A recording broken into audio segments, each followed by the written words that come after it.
आपली भूमी ही वीरांची भूमी आहे आणि 5 किल्ल्यांवरची माती आपण विशेषत्वाने एकत्र केलेली आहे। ही वीर माती, ही शहीदांची माती, शिवरायांच्या पदस्पर्शाने पावन झालेली माती, त्याचा कलश आपण इथे प्रदान करतो आहोत। भाजपचे जिल्हाध्यक्ष धैर्यशील दादा कदम, माननीय डॉक्टर अतुल बाबा भोसले, माननीय विक्रमदादा पावसकर, माननीय विक्रांत पाटील, माननीय मदनदादा भोसले, आपणा सर्वांना विनंती आहे आदरणीय प्रधानमंत्र्यांना आपण फेटा अर्पण करावा आणि जी एक विशेष वीर माती, आपल्या भूमीचं वैशिष्ट्य असलेली वीरत्वाची ही माती, त्याचा कलश आपण इथे सन्माननीय प्रधानमंत्र्यांना प्रदान केलेला आहे। जोरदार टाळ्या पुन्हा एकदा माननीय पंतप्रधानांच्या स्वागतासाठी। पुढच्या काही मिनिटात ते आपल्याला संबोधणार आहेत, आपल्याशी संवाद साधणार आहेत, पण तत्पूर्वी माननीय श्रीमंत छत्रपती उदयनराजे भोसले, मी आपणाला विनंती करते, आजचा कार्यक्रम हा तुमच्यासाठी आयोजित केलेला आहे। जोरदार टाळ्यांनी स्वागत करूया माननीय श्रीमंत छत्रपती उदयनराजे भोसले यांचं। मंजिलें उन्हों को मिलती है जिनके सपनों में जान होती है, पंखों से कुछ नहीं होता, उड़ान तो हौसलों से होती है। जिनके हो बुलंद हौसले, उदयनराजे भोसले जनसभा को संबोधित करेंगे।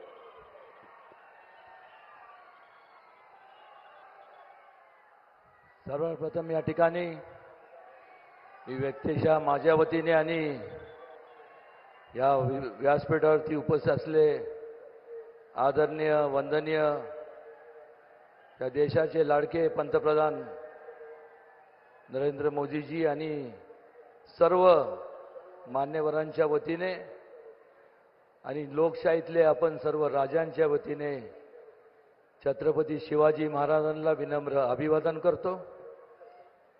आणि आज या ठिकाणी या विराट सभेला संबोधित करण्याकरता, एक चांगली दिशा देण्याकरता आवर्जून या ठिकाणी आपल्या सगळ्यांचे या देशाचा भविष्यकाळ म्हणजेच आदरणीय मोदीजी या ठिकाणी आले। त्यांचं मनापासून ह्या सातारा जिल्ह्यात, या क्रांतिकारी जिल्ह्यात त्यांचं मनापासून आपल्या सर्वांच्या वतीने मी मनपूर्वक स्वागत करतो। आज या व्यासपीठावरती उपस्थित असलेले केंद्रीय मंत्री रामदासजी आठवले, प्रदेशाध्यक्ष बावनकुळेजी आणि सर्व या जिल्ह्यातले सर्व आमदार, सर्व पदाधिकारी, सर्व भाजपचे आणि मित्र पक्षाचे, महायुतीचे सर्व आपण पाईक आणि सर्व आपण या ठिकाणी आल्याबद्दल पुन्हा एकदा आपल्या सगळ्यांचे स्वागत। आज या ठिकाणी आवर्जून या ठिकाणी मला सांगावंसं वाटतं की या संपूर्ण पृथ्वीवरती एकमेव असा एक राजा होता ज्यांचं नाव होतं छत्रपती शिवाजी महाराज, ज्यांनी त्या काळात असे जो विचार दिला तो म्हणजे राज्यकारभारात लोकांचा सहभाग असला पाहिजे, ही भूमिका त्यावेळेस त्यांनी घेतली आणि त्यातनंच लोकशाहीचा जन्म झाला। लोकशाहीचे खऱ्या अर्थाने जनक त्यांना म्हणलं पाहिजे। आणि छत्रपती शिवाजी महाराजांचे समतेचे, लोक कल्याणचे जे विचार होते ते ह्या अगोदरच्या अनेक पंतप्रधानांनी फक्त घोषणा केल्या, पण मात्र त्या कुठल्याही परिस्थितीत अंमलात आणल्या नाही। गेल्या 10 वर्षाचा जर कार्यकाळ जर पाहिला तर संपूर्ण छत्रपती शिवाजी महाराजांना अभिप्रेत असणारे जे काय विचार आहेत किंवा त्यांना अभिप्रेत असणारे जे काय संपूर्ण संकल्प आहे ते जर कोणी अस्तित्वात आणि वस्तुस्थितीत जर उतरवले असतील, मायक्रो प्लॅनिंग करून जे उतरवले असतील, तर आदरणीय वंदनीय मोदीजींनी केले हे आवर्जून या ठिकाणी विनम्रपणे सांगावंसं वाटतं। त्या काळात भरपूर ज्या वेळेस स्वातंत्र्य मिळालं त्यावेळेस संपूर्ण देशभरात काँग्रेसचे, केंद्रात काँग्रेसचं सरकार आणि वेगवेगळ्या राज्यात काँग्रेसचं सरकार होतं। फक्त दोन खासदार हे भारतीय जनता पक्षाचे होते, अटल बिहारी वाजपेयीजी आणि लालकृष्ण अडवाणीजी। मग थोडं आपण सगळ्यांनी विचार करणं गरजेचं आहे की एवढ्या मोठ्या प्रमाणात जे आज परिवर्तन घडलं, 2 वर्ण संपूर्ण या देशातला सगळ्यात मोठा पक्ष म्हणून नव्हे तर संपूर्ण जगभरातला सगळ्यात मोठा पक्ष म्हणून आज भारतीय जनता पक्षाची ओळख निर्माण करण्यात झाली. आणि हे एवढं परिवर्तन का घडलं तर त्या काळात फक्त पोकळ घोषणा झाल्या, गरिबी हटाओ देश बचाओ, जय जवान जय किसान. पण बारकाईने आपण जर विचार केले की या भूलथापांना त्यावेळेस फक्त त्याच्या दिल्या गेल्या, त्या फक्त निवडणुकीच्या काळात मतपेटीद्वारे तुमचं मत मिळवण्याकरता दिल्या गेल्या. मतदान झाल्यानंतर ज्यावेळेस सत्तेत आल्यानंतर त्याच्याकडे पाठ फिरवली, आपल्याला इतिहास सांगतो. पण ज्या घोषणा त्यांनी दिल्या त्याच्यावर अंमलबजावणी कोणी केली असेल तर आदरणीय नरेंद्र मोदीजींच्या कुशल मार्गदर्शनाखाली त्यांच्या संपूर्ण सहकार्याने केली. गरिबांच्या बाबतीत जरी मोठ्या प्रमाणावर जर पाऊल उचललं असेल तर नरेंद्रजी मोदींनी उचललं. जवानांच्या बाबतीत ज्यांच्यामुळं आज आपण संपूर्ण सुरक्षित आहोत, त्यांच्याबद्दल ज्या वेगवेगळ्या ज्या काही योजना राबवण्यात आल्या त्या आदरणीय मोदीजींच्या कुशल नेतृत्वाखाली झाल्या. त्याचबरोबर किसान म्हणजे शेतकरी, या देशातला शेतकरी म्हणजे हा संपूर्ण या देशाचा कणा आहे. आणि अशा परिस्थितीत त्याला त्यांचं ते सक्षम कसे होतील या दिशेने मोठ्या प्रमाणात योजना देखील आज ठिकठिकाणी वेगवेगळ्या देशभरात वेगवेगळ्या राज्यामध्ये आपल्याला पाहायला मिळतात. आणि त्यामुळं आज जर दोन्हीची तुलना करायची झाली तर एका बाजूला मोदीजींच्या नेतृत्वाखाली एक नियोजनबद्ध कार्यक्रम त्यांनी जो आखला गेलाय, त्याच्यावर अंमलबजावणी होती, त्याच्यावर विचार विनिमय करून एक प्रगतीच्या दिशेने वाटचाल आपण करत आहोत, हा देश वाटचाल करत आहोत. आणि केवळ या संपूर्ण जगभरात जर देशाचं नावलौकिक जर एवढं कधी नव्हतं जेवढं आता आज आहे, ते केवळ आणि केवळ आदरणीय मोदीजींच्यामुळं झालं. हे कदापि आपण सगळ्यांनी कोणी विसरता कामा नये. हे झालं महायुती, भारतीय जनता पक्ष आणि महायुती मित्र पक्षांचं. आणि दुसऱ्या बाजूला काँग्रेस आणि महाविकास आघाडीमध्ये आपल्याला काय पाहायला मिळतं, अजून सुद्धा त्यांच्यात वादविवाद होतात. कशावरनं तर अजून कोण पंतप्रधानांचा उमेदवार कोण असावा, हे ते म्हणजे काल्पनिक विचार आहे, पण त्याच्यावरती सुद्धा एकमत होत नाही. आणि मग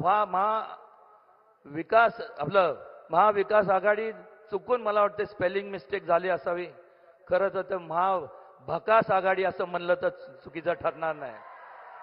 कारण ज्या ठिकाणी अस्थिरता असते त्या ठिकाणी त्या ठिकाणी नियोजनाचा अभाव असतो. आणि ज्या ठिकाणी नियोजनाचा अभाव असतो त्या ठिकाणी कुठल्याही प्रगतीच्या मार्गाने वाटचाल न करता अधोगतीच्या मार्गाने वाटचाल हे लोक आपल्याला करताना पाहायला मिळतात. आणि त्यामुळं एक चांगलं स्टेबल गव्हर्नमेंट आज बऱ्याच वर्षापासून नंतर आपल्याला मिळालंय. आणि कोणी काय म्हणजे भविष्य सांगण्याचा काय विषयच नाही. मोदीजी पुन्हा सत्तेत येणार आणि मोदीजींचं नेतृत्वाच्या खाली ह्याच्यापेक्षा जास्त आणि उच्चांक अशी भारताची आपल्या देशाची प्रगती होणार. हे करत असताना या संपूर्ण मतदारसंघाच्या बाबतीत बोलायचं झालं तर आज आपण संपूर्ण सगळ्यांनी भरभरून काँग्रेस पक्षाला मतदान केलं. त्यांनी फक्त नुसतं म्हणजे सत्तेत येण्याकरता त्यांनी आपल्या पुढे मताचा जोगवा मागितला. पण मात्र जो मूलभूत पिण्याच्या पाण्याचा प्रश्न जो असतो, शेतीच्या पाण्याचा, ज्याच्यामुळं आज संपूर्ण आमच्या सगळ्यांचं जीवन, त्याचा अर्थव्यवस्था संपूर्ण सगळ्यांची अवलंबून आहे, त्या संदर्भात केलं काय? काहीही केलं नाही. किंबहुना त्या काळात नुसतं असं म्हणायचं म्हणजे एवढा अहंकार माजला होता, कारण की पर्याय नव्हता. त्यांना कळालं की एक तर ह्यांचं काम जरी केलं नाही तर कुठं जाणार, ते आपल्या मागं येणार, नाही तर गप घरी बसणार. ही एवढा मोठा अहंकार ज्या लोकांनी तुम्हाला मतदान केलं. पण मात्र ह्या संपूर्ण लोकांचं जर मार्ग पिण्याच्या प्रश्नाचा जर काढला असेल आणि शेतीच्या प्रश्नाचा, तर भारतीय जनता पक्षाने त्यावेळेस कृष्णा खोऱ्यासारखा महत्वाकांक्षी प्रकल्प हाती घेतला. मला अजून आठवतं 1996 साली ज्यावेळेस आदरणीय कैलासवासी मुंडे साहेब त्यावेळेस उपमुख्यमंत्री या राज्याचे होते, मी त्यावेळेस त्यांना जाऊन त्यांची भेट घेतली आणि सांगितलं की असं असं ही वस्तुस्थिती आहे. तर त्यांनी मला असा एक क्षणभर विचार न करता त्यांनी सांगितलं, तुम्ही म्हणताय ते रास्त आहे की त्या लोकांना तिथं पाणी मिळालं पाहिजे, या संपूर्ण भागाला, दुष्काळी भागाला पाणी मिळालं पाहिजे. हेच जर काँग्रेसचं सरकार त्यांनी विचार का केला नाही? हे जर ते गेलं असतं तर किंवा मुंडे साहेब म्हणू शकले असते की आपलं त्या संपूर्ण भागात एकही आमदार नाही, खासदार नाही, मग कशाला निधी द्यायचा? हे भारतीय जनता पक्षाचे विचार नाही. भारतीय पक्षाचे जे विचार आहेत ते विकासाचे विचार, लोक कल्याणाचे विचार, आणि त्यामुळं आज या पक्षाची एवढी वाहवा संपूर्ण जगभरात होतीये. ठिकठिकाणी आपण पाहिलं तर या संपूर्ण मतदारसंघात या 5 वर्षाच्या कालावधीमध्ये जसं मोदीजींच्या मार्गदर्शनाखाली नमो गंगेचं संपूर्ण शुद्धीकरणाचं काम चालू आहे, त्याच प्रकारे आपल्या संपूर्ण मतदारसंघात कृष्णा नदीसारखी मोठी आपली जी नदी आहे त्या ठिकाणी जय जय कृष्णेच्या माध्यमातून संपूर्ण शुद्धीकरणाचं काम आपण हाती घेणार आहोत. पर्यावरणाचं पर्यटन म्हणजे टुरिझम इंडस्ट्रीला देखील आपण वाव संपूर्ण केंद्र शासनाच्या मदतीने आणि राज्य शासनाच्या मदतीने आपण करणार आहोत.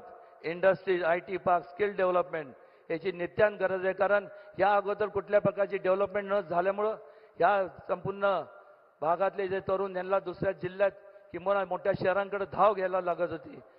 त्यांनी तिथं जाऊन अंगावरच्या कपड्यावर जाऊन आज तिथं त्यांनी जे संस्था निर्माण केल्या त्याची उलाढाल जवळ कित्येक तरी कोटीची आहे. आणि मग तिथं जाऊन जर करू शकत असतील, त्यांची कर्तबगार असतील, तर स्वतःच्या जन्मभूमीमध्ये तीच त्यांची कर्मभूमी असावी असा या हिशोबाने आपण संपूर्ण मोदीजींच्या मार्गदर्शनाखाली आपण हे सर्व करणार आहोत. त्याचबरोबर जसं बुद्ध सर्किट आहे तसं मागं सुद्धा आम्ही मोदीजींना विनंती केली होती की एक स्वराज्य सर्किट या ठिकाणी व्हावं, जेणेकरून ज्या संपूर्ण 3 त्यावेळेसच्या छत्रपती शिवाजी महाराजांच्या किंवा मराठाच्या ज्या राजधानी होत्या, राजगड, रायगड आणि सातारा, हे एक सर्किट त्यांच्यामुळं जास्तीत जास्त त्यांचे जे विचार आहेत, छत्रपती शिवाजी महाराजांचे जे विचार आहेत ज्याच्यातनं असंख्य लोक प्रेरणा घेतात. भावी पिढीला, तरुण पिढीला चांगलं त्याच्यामुळं मार्गदर्शन होईल असंही या ठिकाणी आम्ही निर्माण करणार आहोत. ॲग्रो इंडस्ट्रीजवरती भर देणार आहोत. पण मात्र एक या ठिकाणी मला आवर्जून सांगावंसं वाटतं की ज्या वेळेस लोक म्हणजे अनेकदा संविधानाच्या बाबतीत बोललं जातं, ज्या वेळेस कुठलंही नियोजन नसतं, कुठलंही विकास कामाच्या बद्दल बोलता येत नाही, तर मग काय चालू होतं की फक्त ब्लेम गेम, म्हणजे दुसऱ्यावरती फक्त बोट दाखवायचं की हे संविधान बदलणार आहेत. कशाला बदलणार आहे संविधान? काय गरज आहे संविधान बदलण्याची? डॉक्टर बाबासाहेब आंबेडकरांच्या नेतृत्वाखाली त्यावेळेसची जी काय संविधान बनवण्याची जे संपूर्ण त्यांचे सहकारी तज्ज्ञ लोक होते, अत्यंत उत्कृष्ट असं संविधान या ठिकाणी त्यांनी तयार केले. बारकावे संपूर्ण वेगवेगळ्या जाती जे बद्दलचा विचार करून ज्या पद्धतीने छत्रपती शिवाजी महाराजांनी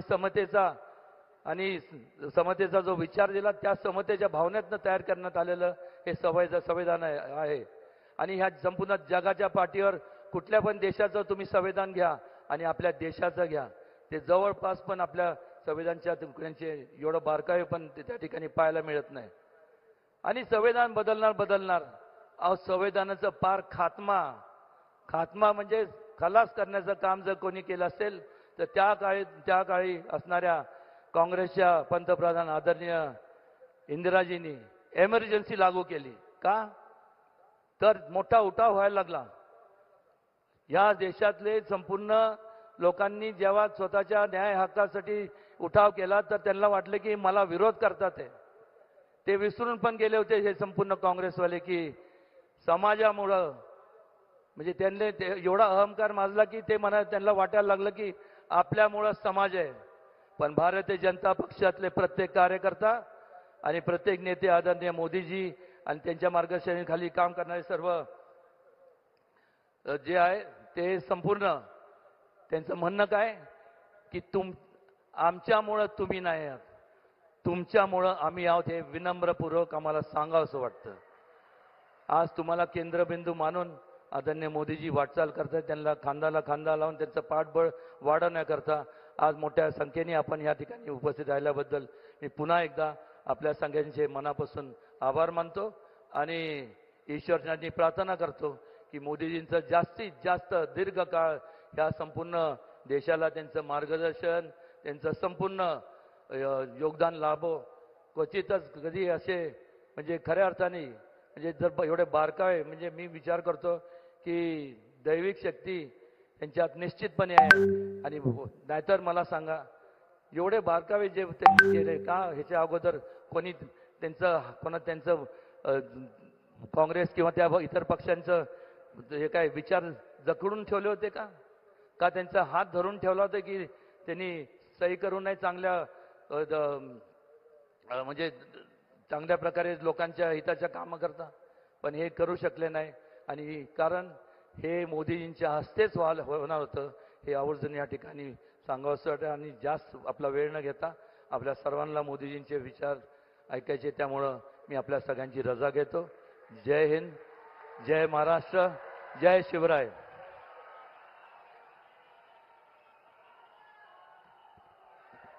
धन्यवाद सर.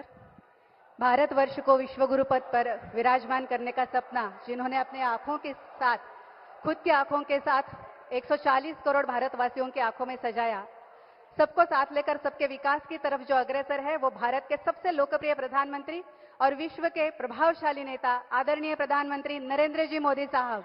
इस पवित्र संगम भूमि कराड़ में पूरे आदर के साथ मैं आपको विनती करती हूँ कि आप हमें संबोधित करें. इस मुल्क की सरहद को छू नहीं सकता क्योंकि मुल्क की सरहद है आपके आके. हिंदुस्तान की आन बान शान मोदी जी जनसभा को संबोधित करेंगे. छत्रपति शिवाजी महाराज की, छत्रपति संभाजी महाराज की, छत्रपति राजर्षि शाहू महाराज की. कृष्णा नदीच्या काठावर बसलेल्या सातारकरांना माझा नमस्कार. सातारा हर देशभक्त के लिए, हर भारत भक्त के लिए किसी तीर्थ स्थल से कम नहीं है. यहां आपने छत्रपति उदयनराजे भोसले जी को उम्मीदवार बनाया है. मेरे साथी कहते थे कि मोदी जी सतारा आने की जरूरत नहीं, आप बहुत दौड़ धूप करते हैं, नहीं आएगा तो चलेगा. मैंने सामने से कहा सातारा में भगवा पहले भी लहराता था और लहराता ही रहेगा. मैंने कहा नहीं भाई, मुझे तो आप सभी परिवारजनों के दर्शन की इच्छा है और मैं आज यहां आपके दर्शन करने आया हूं, आपके आशीर्वाद लेने के लिए आया हूं. और आपने जो भरोसा अपने इस सेवक पर जताया है उसकी जवाबदारी मेरी है और इसलिए मैं आज यहां आया हूं. और ये जो मैं जोश उत्साह देख रहा हूं, इतनी बड़ी तादाद में माताएं बहनें आई हैं,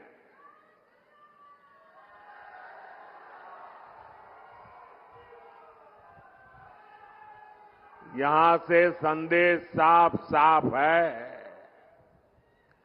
और इस जोश, उत्साह, उमंग ये साफ मतलब है फिर एक बार, फिर एक बार, फिर एक बार। साथियों, ये मेरा सौभाग्य है। कुछ बातें याद आ जाती है जब यहां आता हूं तो 2013 में जब भारतीय जनता पार्टी ने मुझे प्रधानमंत्री पद के उम्मीदवार के लिए घोषित किया, तब तो चुनाव घोषित नहीं हुए थे, लेकिन जब मुझे घोषित गया तो मैं रायगढ़ के किले पर चला गया।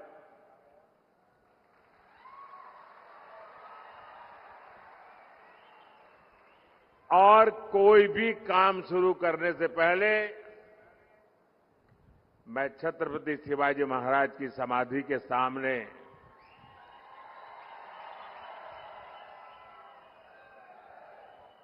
ध्यानस्थ होकर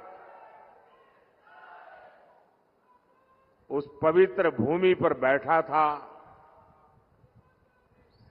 और उस समय छत्रपति शिवाजी महाराज की उस समाधि स्थल से मुझे जो प्रेरणा मिली, जो ऊर्जा मिली, उस पवित्र माटी ने मुझे जो आशीर्वाद दिए, उसी की बदौलत मैं पिछले 10 साल उन्हीं आदर्शों विचारों को जीने का प्रयास करता हूं आपके लिए।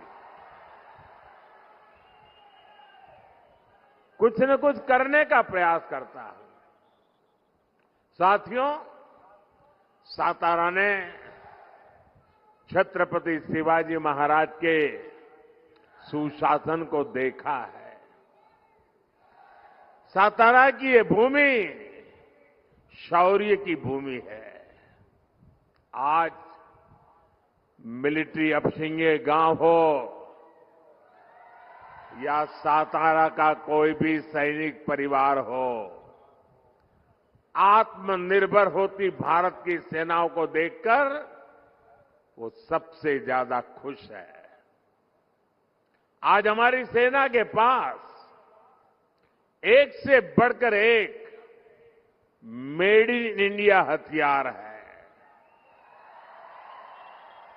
अब आप ही बताइए भाइयों बहनों, ऐसे काम करके मोदी ने जिनकी दुकानें बंद कर दी, वो खुश होंगे क्या? वो खुश होंगे क्या? हथियारों के जिन दलालों को कांग्रेस की सरकार बहुत अच्छी लगती थी, वो कभी भी मोदी की वाहवाही करेंगे क्या?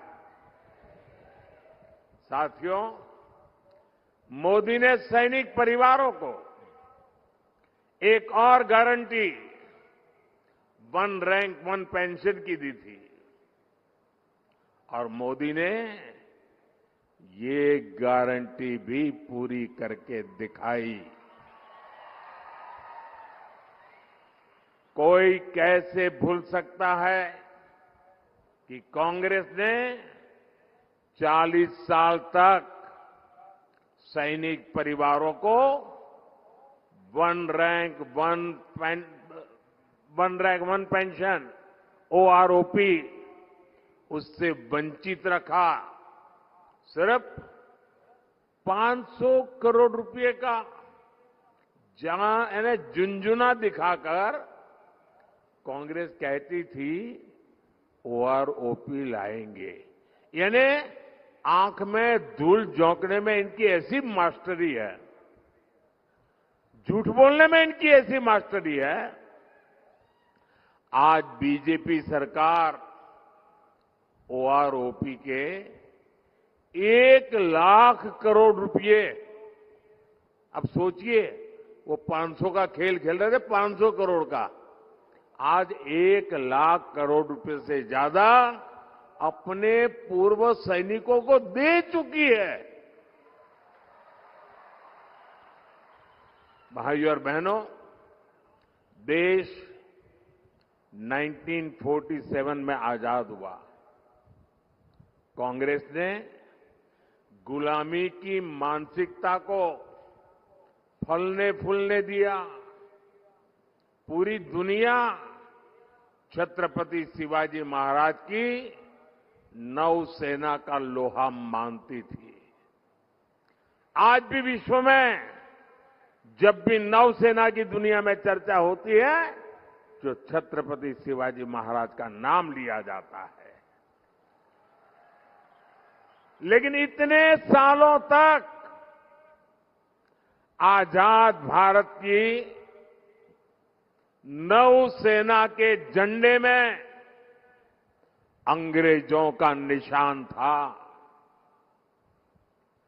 एनडीए सरकार ने, मोदी ने आकर के उस अंग्रेजी के निशान को हटाया। हटा करके रुका नहीं, मोदी ने तय किया कि इस झंडे का ताकत तब बढ़ेगी कि हमारी नौसेना के झंडे में अब छत्रपति शिवाजी महाराज के प्रतीक को स्थान दिया जाएगा। और दिया, डंके की चोट पर दिया। हमारी सरकार ने मराठा सेनाओं द्वारा बनाए गए ऐतिहासिक किलों को भी यूनेस्को की वर्ल्ड हेरिटेज साइट में शामिल करने के लिए नामांकन किया है। महाराष्ट्र का लोहगढ़ हो, सिंधुदुर्ग हो या फिर मराठा सेनाओं द्वारा बनाया गया तमिलनाडु का जिंजी फोर्ट हो, इन सभी को वर्ल्ड हेरिटेज साइट की लिस्ट में लाने का हम प्रयास कर रहे हैं।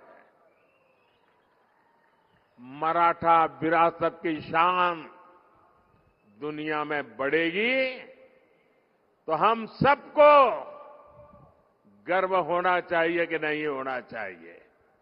गर्व होना चाहिए कि नहीं होना चाहिए? दुनिया में डंका बजे तो गर्व होना कैसे नहीं होना चाहिए? लेकिन कांग्रेस को तकलीफ होती है कि मोदी ये सब काम क्यों कर रहा है। साथियों, सातारा ने बाबा साहब आंबेडकर, महात्मा फूले और सावित्रीबाई फूले के सामाजिक न्याय को गढ़ने में बड़ा योगदान दिया है। एनडीए सरकार ने 10 वर्षों में इसी प्रेरणा को सुशासन का आधार बनाया है। आप देखिए, कांग्रेस ने 70 साल में से 60 साल देश पर शासन किया, लेकिन बाबा साहब आंबेडकर संविधान जम्मू कश्मीर पर लागू नहीं होता था। 370 की दीवार बनाई हुई थी। आपके आशीर्वाद से आपके सेवक मोदी ने आर्टिकल 370 को ध्वस्त कर दिया, कब्रिस्तान में गाड़ दिया। मोदी ने आर्टिकल 370 हटाया। आप मुझे बताइए, आपको गर्व होता है कि नहीं होता है? आपको गर्व होता है कि नहीं होता है? 370 हटा करके देश की शान बढ़ी कि नहीं बढ़ी? देश की एकता को ताकत मिली कि नहीं मिली? ये गारंटी मोदी ने आपको दी थी और मोदी ने वो गारंटी पूरी कर दी।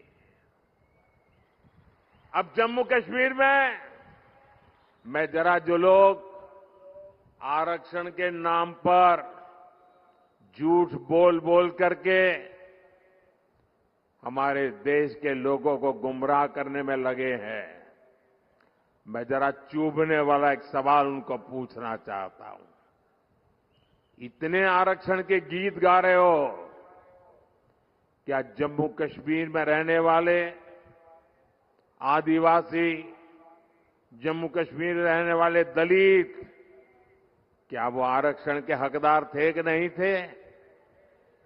जब देश के दलितों को आरक्षण मिल सकता है, देश के आदिवासियों को आरक्षण मिल सकता है, तो जम्मू कश्मीर में मेरे दलित भाई बहनों को, मेरे आदिवासी भाई बहनों को आरक्षण से वंचित क्यों रखा गया?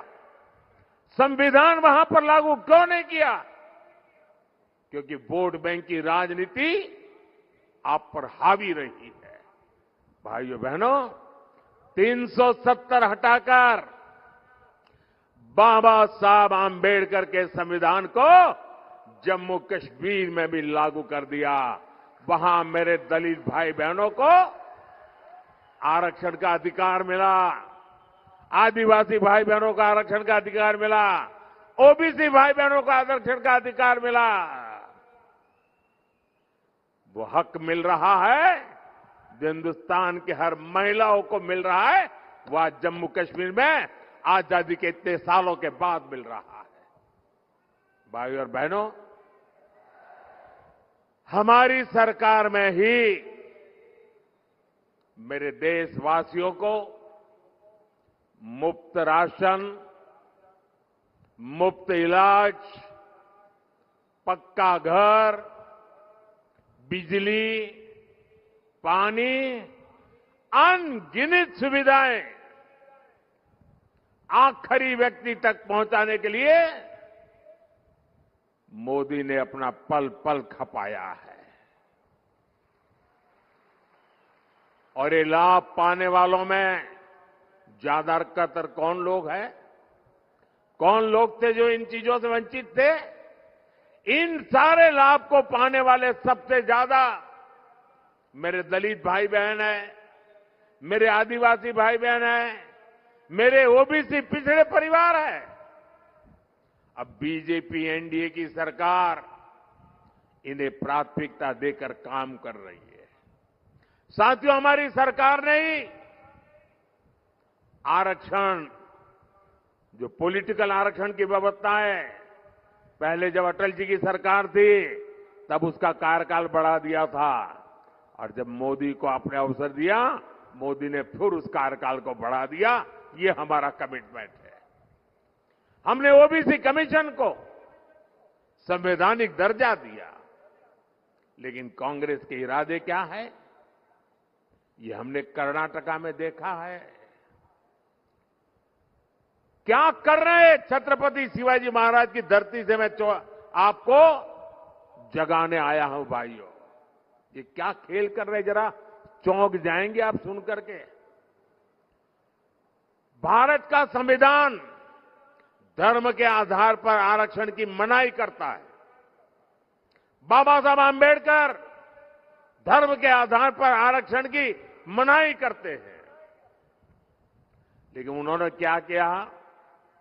कर्नाटका में ओबीसी को जो आरक्षण मिला हुआ है 27%, उन्होंने रातों रात सभी मुसलमानों को ओबीसी घोषित कर दिया।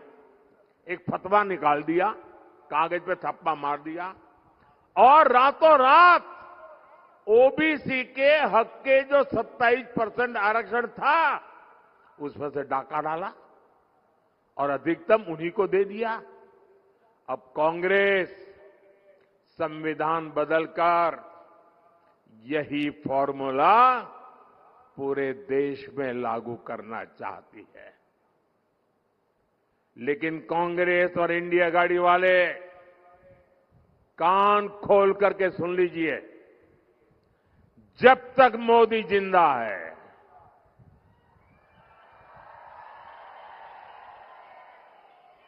जब तक जनता जनार्दन का मुझ पर आशीर्वाद है, धर्म के नाम पर आरक्षण लाने की आपकी कोशिश, संविधान को बदलने की आपकी कोशिश मेरे जिंदा रहते आप नहीं कर पाओगे, लिख के रखना।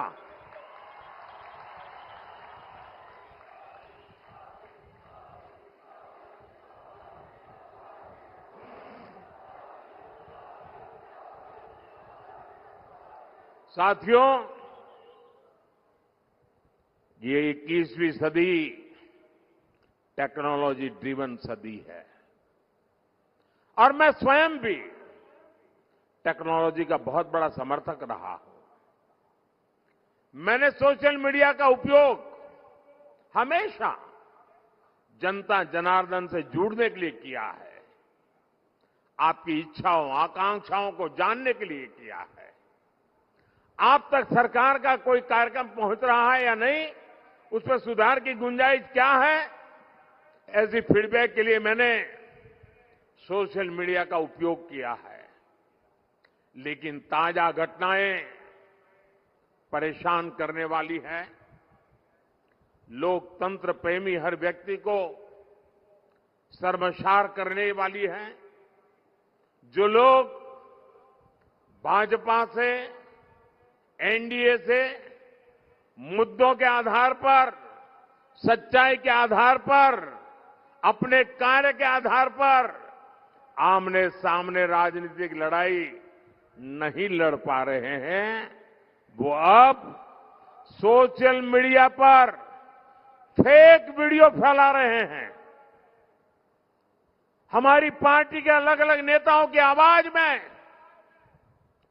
आर्टिफिशियल इंटेलिजेंस का उपयोग करके कभी मेरी आवाज, कभी हमारे अमित भाई की आवाज, कभी हमारे नड्डा जी की आवाज, कभी हमारे मुख्यमंत्रियों की आवाज, और जो कभी हमने सोचा भी ना हो ऐसे वाक्य हमारे मुंह में रख करके आग लगाने की कोशिश कर रहे हैं।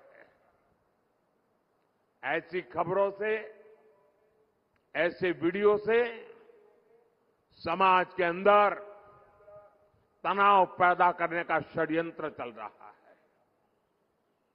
देश में अगर शांतिपूर्ण चुनाव चलते रहे तो इनके इरादे कभी भी सफल नहीं हो सकते, और इसलिए आने वाले 1 महीने के अंदर अंदर देश में कोई बड़ी हरकतें करने का इनका इरादा है। और मैं एक बड़ी गंभीरता से उन पर आरोप लगा रहा हूं। सामाजिक तनाव पैदा करके अनहोनी घटनाएं घटे, इसके खेल खेले जा रहे हैं। और इसलिए मैं छत्रपति शिवाजी महाराज की सातारा की पवित्र धरती से देशवासियों को कहना चाहता हूं, मीडिया के मेरे साथियों को कहना चाहता हूं कि लोकतंत्र की भलाई के लिए, देश में सुख शांति के लिए, देश की एकता के लिए कृपा करके जो भी फेक वीडियो निकलते हैं उनको हम एक्सपोज करें। ऐसे कोई भी वीडियो, कोई भी तस्वीर आपके व्हाट्सएप पर आए तो किसी सोशल मीडिया पर दिखे तो मेरा रिक्वेस्ट है पुलिस को जानकारी दे। उसको फॉरवर्ड करने से पहले सोचिए कहीं वो आपका भी नुकसान कर देगी, क्योंकि कानून बहुत कड़क है और मैं नहीं चाहता हूं कि निर्दोष नागरिक इसके शिकार हो जाए। और इसलिए ये फेक वीडियो, इन सब से हमारे समाज को बचाना हमारा दायित्व है। और ऐसे लोगों के विरुद्ध मैं इलेक्शन कमीशन से भी विशेष रूप से रिक्वेस्ट करता हूं कि आप उनके ओर के कठोर कार्रवाई करने के लिए कदम बढ़ाएं। सरकार पूरी तरह सच्चाई के साथ रहेगी, ये मैं देशवासियों को विश्वास दिलाता हूं। साथियों, हमारे यहां कांग्रेस ने स्वास्थ्य सेवाओं का ये हाल बना रखा था कि जिसको बीमारी हो जाती थी वो बदहाली तक पहुंच जाता था। बीमारी को बदकिस्मती मानने के अलावा कोई विकल्प बचा ही नहीं था। घर में किसी को गंभीर बीमारी हो जाती थी तो इलाज में खेत खलिहान तक बिक जाते थे, महिलाओं के गहने बिक जाते थे, कई कई 100 किलोमीटर दूर जाना पड़ता था, तब जाकर के कोई एक अस्पताल मिलता था। ये हालत बना रखी थी 60-70 साल के कांग्रेस के शासन ने। लेकिन मोदी ने स्वास्थ्य सेवाओं से जुड़ी परेशानियों को भाग्य के नाम पर नहीं छोड़ा।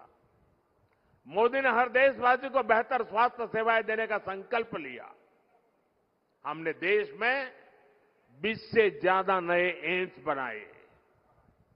बेहतर स्वास्थ्य सेवाओं का विस्तार करने के लिए हमने बड़ी संख्या में मेडिकल कॉलेज खोले।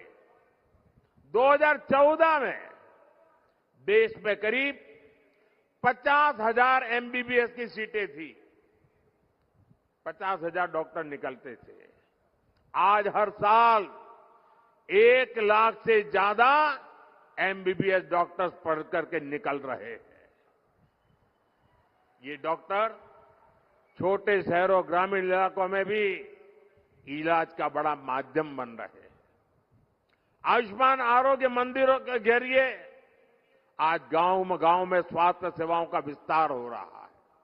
यहां सातारा में लगभग 400 से ज्यादा आयुष्मान आरोग्य मंदिर बने हैं। अस्पतालों के बेहतर नेटवर्क के अलावा गरीब और इलाज का बोझ न आए, उन पर मुसीबतें न झेलनी पड़े, ये मोदी ने इसकी गारंटी दी। यहां सातारा में 15 से ज्यादा जन औषधि केंद्रों पर 80% डिस्काउंट से दवाइयां मिल रही है। जो दवाई 100 रुपए की कीमत है, वो सिर्फ 20 रुपए में मिलती है। आज करोड़ों लोगों के पास 5 लाख रुपए मुफ्त इलाज का आयुष्मान कार्ड है। और मैंने एक और गारंटी दी है, आप घर घर तक पहुंचाना। किसी भी परिवार में, किसी भी जाति वर्ग विशेष, कोई भी परिवार, आपके घर में 70 साल की ऊपर के कोई जो भी व्यक्ति होंगे, अब उनकी बीमारी का खर्चा जो आपको करना पड़ता है, अब वो खर्चा आपको नहीं करना पड़ेगा, ये आपका बेटा मोदी करेगा। यानी कोई गरीब हो, मध्यम वर्ग से हो या उच्च वर्ग से हो, अगर 70 वर्ष से ऊपर का है तो आयुष्मान योजना के दायरे में आएगा और उसको लाभ मिलेगा। भाई और बहनों, सत्ता को अपने खानदानी जागीर समझने वाले आपकी इस तकलीफ को कभी नहीं समझ सकते। ये चिंता वही कर सकता है जो आपके बीच रहा हो, जिसने आपकी तकलीफों को देखा हो, जिसने आपकी तकलीफों को जिया हो। साथियों, कांग्रेस सरकार का रवैया गरीबों को लेकर क्या होता था, इसका अंदाजा आप उनकी नीतियों से लगा सकते हैं। आज हमारी सरकार 80 करोड़ जरूरतमंदों को हर महीने मुफ्त अनाज देती है।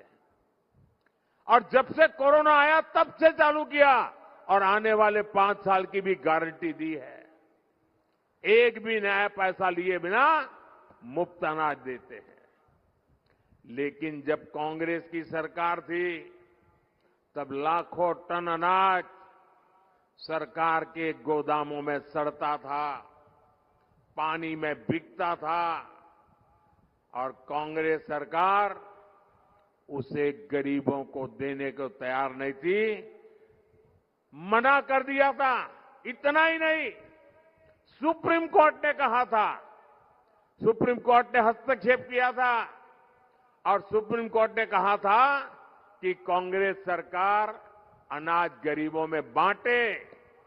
लेकिन तब कांग्रेस सरकार के प्रधानमंत्री डॉक्टर मनमोहन सिंह जी ने क्या कहा, आपको सुनकर के चौंक जाएंगे।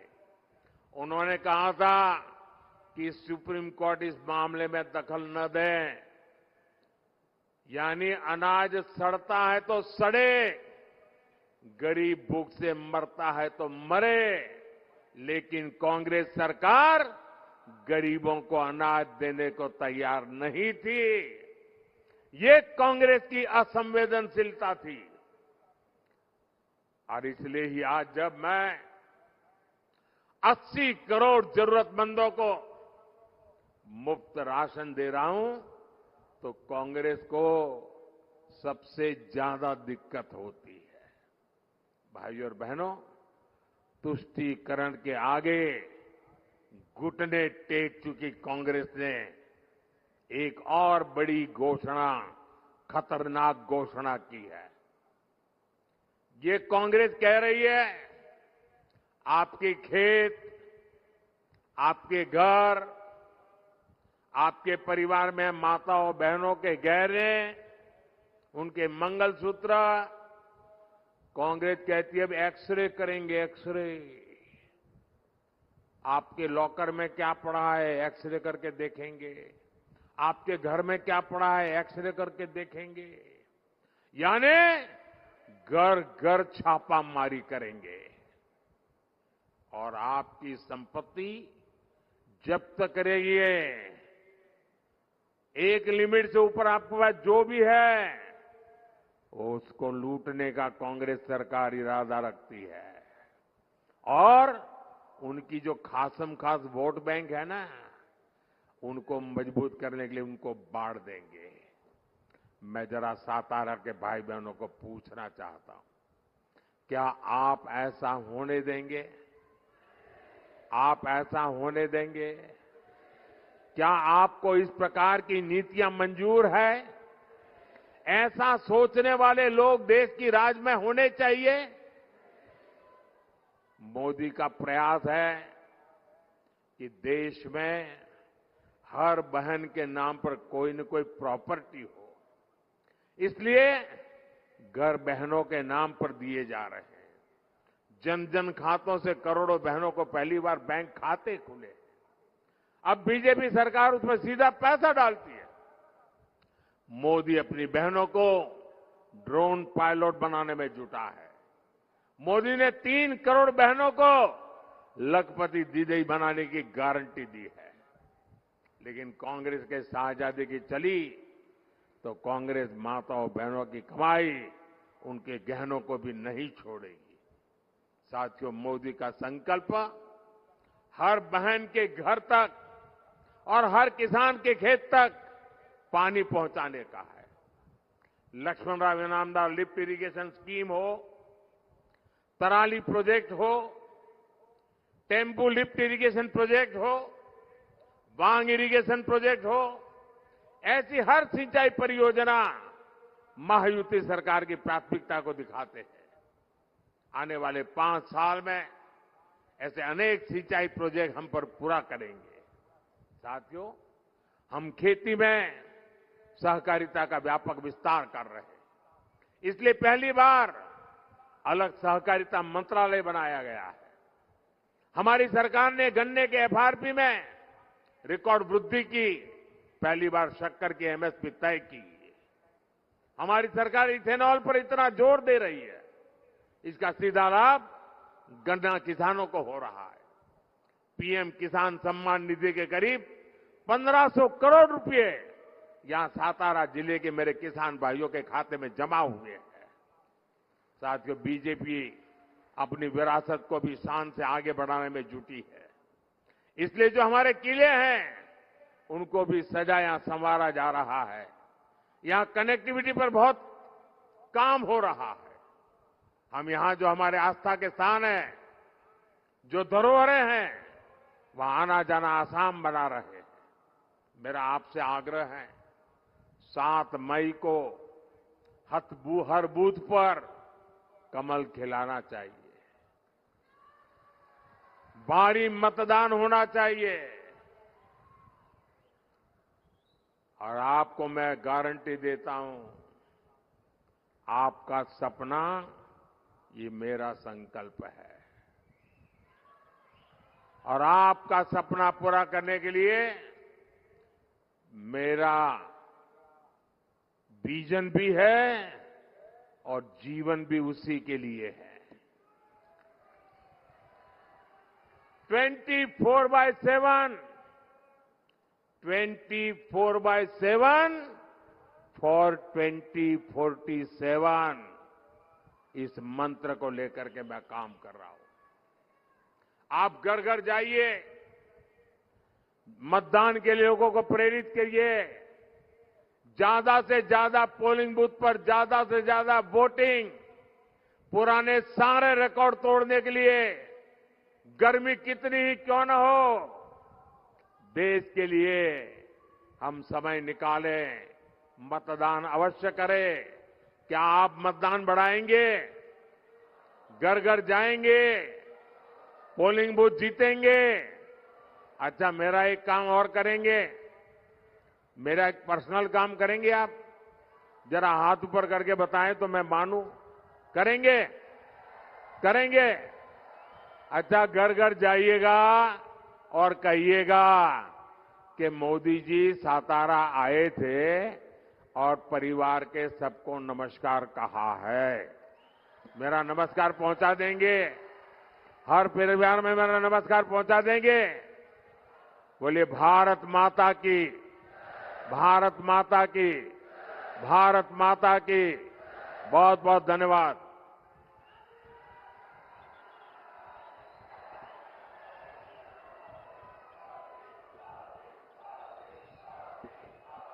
बहुत बहुत धन्यवाद आदरणीय प्रधानमंत्री नरेंद्रजी मोदी। यानंतर